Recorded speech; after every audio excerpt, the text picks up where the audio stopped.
بسم اللہ الرحمن الرحیم۔ فرعون نے حضرت موسیٰ علیہ السلام کو شکست دینے کے لیے 70,000 جادوگروں کو بلوایا۔ فرعون نے کیوں ان جادوگروں کو بلوایا تھا اور ان جادوگروں نے کیسے حضرت موسیٰ علیہ السلام کے ساتھ مقابلہ کیا؟ ان جادوگروں کا انجام کیا ہوا؟ ان تمام سوالوں کے جوابات قرآن پاک کی روشنی میں ہم آپ کو آج دیں گے۔ حضرت موسیٰ علیہ السلام جب ایک درخت کے پاس گئے جس سے آگ نکل رہی تھی، اللہ نے اس درخت میں سے حضرت موسیٰ علیہ السلام سے کلام کیا۔ قرآن مجید کی سورۃ قصص اور سورۃ طٰہٰ میں ارشاد ہوتا ہے کہ اے موسیٰ، میں اللہ رب العالمین ہوں، میں تیرا پروردگار ہوں، اپنے جوتے اتار دے کیونکہ تو مقدس سرزمین طوا میں ہے۔ خدا نے حضرت موسیٰ علیہ السلام سے سوال کیا، اے موسیٰ، یہ تیرے دائیں ہاتھ میں کیا ہے؟ حضرت موسیٰ علیہ السلام نے جواب دیا کہ یہ لکڑی یعنی کہ یہ میرا عصا ہے، میں اس پر ٹیک لگاتا ہوں، اس سے اپنی بھیڑوں کے لیے درختوں سے پتے جھاڑتا ہوں، اس کے علاوہ اس سے دوسرے کام لیتا ہوں۔ حضرت موسیٰ علیہ السلام سے کہا گیا کہ اپنے عصا کو زمین پر ڈال دو۔ چنانچہ حضرت موسیٰ علیہ السلام نے عصا کو پھینک دیا۔ اب کیا دیکھتے ہیں کہ وہ عصا سانپ کی طرح تیزی سے حرکت کر رہا ہے۔ یہ دیکھ کر حضرت موسیٰ علیہ السلام ڈرے اور پیچھے ہٹ گئے، یہاں تک کہ مڑ کر بھی نہ دیکھا۔ آواز قدرت آئی، واپس آؤ اور نہ ڈرو، تم امان میں ہو، اپنا ہاتھ اپنے گریبان میں ڈالو اور باہر نکالو۔ حضرت موسیٰ علیہ السلام نے جب گریبان میں سے ہاتھ باہر نکالا تو وہ سفید اور چمک رہا تھا اور اس میں سے روشنی نکل رہی تھی، اس میں کوئی عیب یا کوئی نقص نہ تھا۔ اس کے بعد حضرت موسیٰ علیہ السلام نے پھر آواز سنی جو کہہ رہی تھی کہ خدا کی طرف سے تجھے یہ 2 دلیلیں ہیں جو فرعون اور اس کے ساتھیوں کے مقابلے کے لیے دی جا رہی ہیں، کیونکہ فرعون اور اس کے ساتھی فاسق تھے اور ہیں۔ تمہارا فرض ہے کہ انہیں جا کر نصیحت کرو اور راہ راست کی تبلیغ کرو، اور اگر وہ تمہاری بات نہ مانے تو ان سے جنگ کرو۔ حضرت موسیٰ علیہ السلام نے فرمایا، خداوندہ، میرے لیے میرے خاندان میں سے میرے بھائی ہارون کو میرا وزیر اور مددگار قرار دے۔ خدا نے حضرت ہارون علیہ السلام کو بھی نبوت پر فائز کر دیا، اور یوں 3 دن کے بعد حضرت موسیٰ علیہ السلام ہدایت فرعون کے لیے حضرت ہارون علیہ السلام کے ہمراہ نکل پڑے۔ فرعون کے قصر تک پہنچنا بھی ایک مشکل کام تھا، کیونکہ اس کے گرد بے شمار رکاوٹیں تھیں، درندے اور اشجار وغیرہ۔ حضرت موسیٰ علیہ السلام اپنا عصا مارتے گئے اور دروازے کھلتے گئے اور آپ داخل ہوتے گئے۔ نہ دربانوں کی ہمت پڑی کہ حضرت موسیٰ علیہ السلام کو روکیں، نہ شیروں اور نہ درندوں سے ہو سکا کہ درمیان میں حائل ہوں۔ آخرکار فرعون کے قصر تک پہنچ گئے۔ جب آپ فرعون کے قصر کے دروازے تک پہنچے تو آپ نے ایک شخص سے اندرون خانہ فرعون کو پیغام بھجوایا کہ میں دروازے پر آیا ہوا ہوں اور تیری ہدایت کے لیے آیا ہوں۔ ایک روایت میں ہے، یہ اطلاع ایک منہ چڑھے مسخرے نے اندر پہنچائی تھی، کیونکہ رعب فرعون کی وجہ سے کسی بھی درباری میں یہ ہمت نہ تھی کہ فرعون کی خدائی کے دعوے کے خلاف کسی کا پیغام اس تک پہنچائے۔ مسخرے نے اندر جا کر کہا کہ آج میں نے عجیب و غریب بات دیکھی ہے۔ فرعون نے پوچھا کہ تم نے کیا دیکھا ہے؟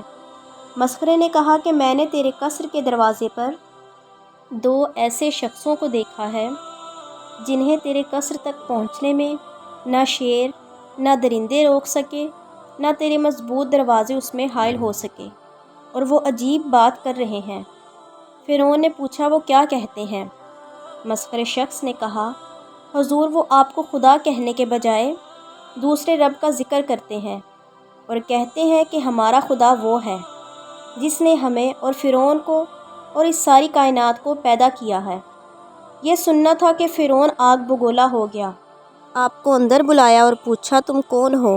حضرت موسیٰ علیہ السلام نے فرمایا کہ خدا کے بندوں میں سے ایک بندہ ہوں، اس نے مجھے خاک سے پیدا کیا اور آخری منزل بھی خاک قرار دی ہے۔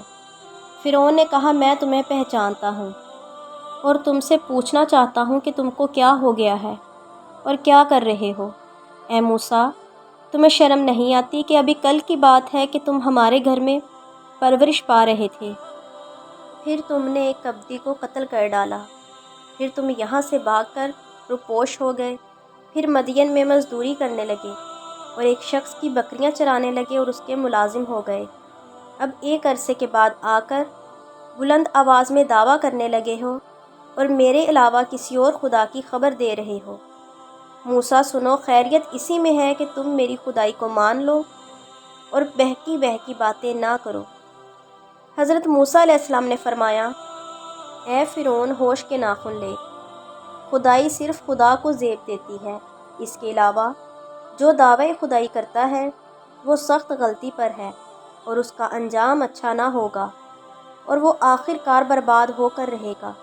اور اے فرعون، یہ بھی سن لے کہ میں نے پہلے ترک مصر تیرے ظلم کی وجہ سے کیا تھا، کیونکہ تو نے کبدی کے موت کی وجہ سے مجھے موت کے گھاٹ اتارنے کا فیصلہ کر لیا تھا، حالانکہ تیرا یہ فیصلہ بالکل غلط تھا، کیونکہ میں نے اس کبدی کو با ارادہ قتل نہ کیا تھا بلکہ با ارادہ فتنے کو دور کرنے کے لیے مارا تھا، مگر وہ اتفاقاً مر گیا، مگر تو نے اس کے عوض مجھے قتل کرنے کا فیصلہ کر دیا تھا۔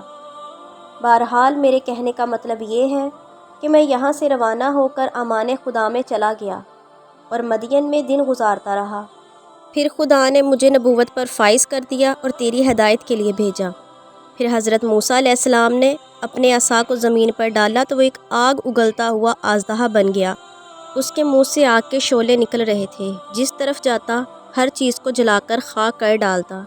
فرعون نے جو ہی اس کا رخ اپنی طرف دیکھا، منہ کے بل گر پڑا اور فریاد کرنے لگا کہ موسیٰ بچاؤ، موسیٰ بچاؤ۔ حضرت موسیٰ علیہ السلام نے باشارہ خداوندی اژدہے کو ہاتھ میں اٹھا لیا اور وہ پھر عصا بن گیا۔ بے روایت روضۃ الصفا، اس ہبت سے فرعون کو ایک دن اور رات میں 40 دست آئے۔ پھر حضرت موسیٰ علیہ السلام نے اپنی نبوت کے ثبوت میں ید بیضاء دکھایا اور کہا کہ اے فرعون، اگر تو میری ایک بات مان لے تو میں تیری زندگی کے لیے خدا سے 4 باتیں منوا لوں گا۔ اس نے پوچھا کہ تمہاری باتیں کیا ہیں؟ حضرت موسیٰ علیہ السلام نے فرمایا، خدا کی وحدانیت کا اقرار کر اور اس کی عبادت کے لیے سر جھکا، اور 4 باتیں جو تیرے لیے ذکر کر رہا ہوں وہ یہ ہیں: پہلی، تجھے ہمیشہ کے لیے جوانی مل جائے گی۔ دوسری، تجھے ایسی بادشاہی مل جائے گی جسے کوئی چھین نہ سکے گا۔ تیسری، تجھے ایسی تندرستی دی جائے گی جس کے قریب بیماری پھٹک نہ سکے گی۔ چوتھی، تجھے جنت نصیب ہو جائے گی۔ فرعون نے حضرت موسیٰ علیہ السلام کے جواب میں کہا کہ میں تمہاری ان باتوں پر اہل رائے سے مشورہ کروں گا۔ چنانچہ اس نے اپنی بیوی آسیہ سے پہلے مشورہ کیا۔ انہوں نے کہا کہ کون عاقل ایسا ہوگا جو موسیٰ کی بتائی ہوئی نعمتوں سے روگردانی کرے گا۔ اس کے بعد دیگر سرکاری عہدیداروں سے مشورہ کیا۔ انہوں نے کہا، آپ کا کسی کے سامنے سر جھکانے کا کوئی مطلب نہیں، عرصہ دراز سے لوگ تمہارے سامنے سر جھکاتے رہے ہیں، اب اگر تو نے کسی کے سامنے سر جھکا دیا تو یہ بہت بری بات ہوگی۔ اب رہ گیا حضرت موسیٰ علیہ السلام کا مذکورہ چیزوں کے متعلق وعدہ، وہ یوں ہی سا ہے، اس کی کوئی حقیقت نہیں۔ پھر ان لوگوں نے کہا کہ حضرت موسیٰ علیہ السلام نے دربار میں جو جادو پیش کیا ہے تو اس سے متاثر نہ ہو، ان دونوں جادوگروں کا علاج کر اور ان کے کرتب کو ناکام بنا دے تاکہ یہ ہمیشہ کے لیے خاموش ہو جائیں۔ فرعون نے پوچھا، پھر ان کی کیا ترکیب کی جائے؟ لوگوں نے کہا کہ حضرت موسیٰ علیہ السلام نے دربار میں جادو سے کام لیا تھا، اب تاریخ مقرر کر کے ان کو بھی بلا لو اور اپنے ملک کے جادوگروں کو بھی طلب کر لو، پھر مقابلہ کیا جائے۔ یقیناً ہمارے ملک میں ایسے جادوگر ہیں کہ ان کے مقابلے میں حضرت موسیٰ کچھ بھی نہیں ہے۔ پھر فرعون نے ان لوگوں کی بات مانی اور جادوگروں کے بلائے جانے کا حکم جاری کر دیا۔ ایک تاریخ مقرر کر دی اور حضرت موسیٰ علیہ السلام کو اطلاع دے دی کہ فلاں مقام پر فلاں دن آ جانا، تمہارے جادو کا مقابلہ کیا جائے گا۔ ایک روایت میں ہے کہ جو مقام متعین کیا گیا تھا اس کا نام سکندریہ تھا۔ حضرت موسیٰ علیہ السلام کو اطلاع دینے کے بعد فرعون نے تیاری شروع کر دی۔ اور بے روایتی اکرما 70,000 جادوگر جو سارے ملک سے طلب کیے گئے، پھر ان میں سے 1,000 منتخب کیے، پھر ان میں سے 80 کو منتخب کیا، اور جادوگروں نے کہا کہ ہم اس مہم میں موسیٰ پر یقیناً غالب آئیں گے۔ اے فرعون، یہ بتاؤ کہ اگر ہم غالب آ گئے تو ہمیں تمہاری طرف سے کیا ملے گا؟ فرعون نے کہا کہ ہم تم لوگوں کو سلطنت میں بڑے بڑے عہدوں پر فائز کریں گے۔ ایک روایت میں ہے کہ فرعون سے یہ باتیں ان 4 بڑے جادوگروں نے کی تھیں، جن کے نام یہ ہیں: صابور، آرور، ہاتوت اور مصفا۔ ان لوگوں نے فرعون سے یہ بھی کہا کہ ہم ہر حال میں موسیٰ سے جیت جائیں گے، لیکن اے فرعون، اگر ہمارے کرتب کامیاب نہ ہوئے تو پھر یہ سمجھ لینا کہ یقیناً موسیٰ کا معاملہ خدائی معاملہ ہے۔ ابن عباس کا بیان ہے کہ فرعون نے ان تمام ممالک سے جادوگروں کو تو جمع کر ہی لیا تھا، اس کے علاوہ مقام معرمہ میں جادوگروں کا جو مقام تھا، وہاں سے ان جادوگر استادوں کو بھی بلوا لیا۔ سب نے مل کر حضرت موسیٰ علیہ السلام کی مخالفت میں زور لگا لیا۔ ایک روایت میں ہے کہ 2 بہت ہی بڑے جادوگر تھے جو سگے بھائی تھے۔ جب فرعون کا پیغام ان کے پاس پہنچا تو انہوں نے اپنی ماں سے کہا، فرعون نے موسیٰ سے مقابلے کے لیے ہم لوگوں کو بلایا ہے، ہمیں ہمارے باپ کی قبر کا نشان بتا دو۔ چنانچہ ماں نے نشاندہی کر دی۔ ان دونوں نے جا کر قبر پر اپنے باپ کا نام لے کر پکارا اور کہا کہ 2 شخص آئے ہیں، ان کے پاس ایک عصا ہے جو ہر حال میں کامیاب رہتا ہے۔ ان لوگوں کے پاس نہ کوئی لشکر ہے اور نہ ہی کوئی بظاہر مددگار، لیکن اپنے عصا کی وجہ سے وہ غالب رہتے ہیں۔ ہم اس لیے آئے ہیں کہ ہماری رہبری کی جائے۔ بے روایت رحمۃ اللہ جزاری: قبر سے آواز آئی کہ تم اس کے عصا کو چرانے کی کوشش کرو اور دیکھ لو کہ اس پر تمہارا قبضہ ہوتا ہے یا نہیں، جبکہ وہ سوتا ہو۔ اگر تم وہاں پہنچ کر کامیاب ہو گئے تو پھر معاملہ ٹھیک ہے، لیکن اگر اس کے سونے میں بھی وہ عصا تمہارے قابو میں نہ آئے تو سمجھ لینا یہ خدائی بات ہے اور تم لوگ اسے مغلوب نہ کر سکو گے۔ یہ میں نے اس لیے کہا کہ جادوگر کا جادو سونے کی حالت میں کام نہیں کرتا۔ وہ قبرستان سے واپس آ کر وہاں پہنچے جہاں حضرت موسیٰ علیہ السلام سو رہے تھے۔ جب یہ لوگ عصا کے قریب پہنچے تو عصا نے ان لوگوں پر حملہ کر دیا۔ وہ دونوں مایوس ہو کر چلے گئے۔ الغرض جو مقام فرعون نے مقرر کیا تھا، اس جگہ تمام جادوگر جمع ہو کر حضرت موسیٰ علیہ السلام کا انتظار کرنے لگے۔ ایک روایت میں ہے کہ فرعون کے جادوگر 60 اونٹوں پر رسیاں لاد کر لائے تھے۔ ایک روایت میں ہے کہ فرعون نے 1 مہینہ تیاری کر کے حضرت موسیٰ علیہ السلام کا مقابلہ کروایا تھا۔ وہ انتظار کر ہی رہے تھے کہ حضرت موسیٰ علیہ السلام اپنے بھائی ہارون کے ہمراہ متعین کردہ مقام پر پہنچ گئے۔ وہاں پہنچ کر آپ اپنے عصا پر تکیہ کر کے کھڑے ہو گئے اور ان سے کہا کہ اب تم اپنے کرتب دکھاؤ۔ کتاب الیعقوبی میں ہے کہ حضرت موسیٰ علیہ السلام نے فرعون کی طرف جانے سے پہلے اپنی بیوی کو حضرت شعیب علیہ السلام کے پاس پہنچا دیا تھا۔ ان لوگوں نے ساری رسیاں جو ہمراہ لائے تھے میدان میں چھوڑ دیں۔ وہ ساری رسیاں سانپ بن گئیں اور دوڑنے لگیں اور لاکھوں کی تعداد میں ایک دوسرے پر حملہ کرنے لگیں۔ یہ دیکھ کر حضرت موسیٰ علیہ السلام ذرا جھجکے کہ فوراً خطاب ہوا، اے موسیٰ، گھبراؤ نہیں اور اپنے عصا کو زمین پر ڈال دو۔ جیسے ہی حضرت موسیٰ علیہ السلام نے عصا کو زمین پر ڈالا، وہ اژدہا بن کر سانپوں کو نگلنے لگا اور تھوڑی دیر میں تمام سانپوں کو نگل گیا۔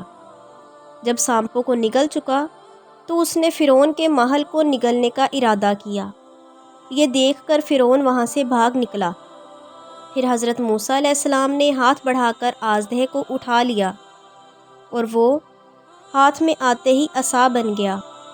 مورخین کا بیان ہے کہ اس وقت ایسا عظیم ہنگامہ برپا ہوا اور ایسی بھگدڑ مچی کہ 25,000 افراد کچلے گئے اور فرعون کی خوف کے مارے یہ حالت ہو گئی کہ اس کو دست آنے لگے اور تا زندگی آتے رہے۔ مختصر یہ کہ فرعون کو شکست ہوئی اور اسی میدان میں قبط کے 70 قبائل مسلمان ہو گئے اور جادوگروں میں سے تقریباً سبھی موسیٰ علیہ السلام اور خدائے موسیٰ پر ایمان لے آئے۔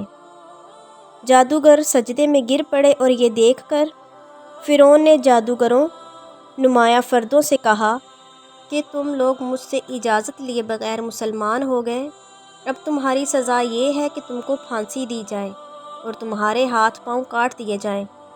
چنانچہ اس نے حکم دیا کہ ان لوگوں کو جمع کر کے جو موسیٰ پر ایمان لائے ہیں پھانسی دے دی جائے اور ان کے ہاتھ پاؤں کاٹ دیے جائیں۔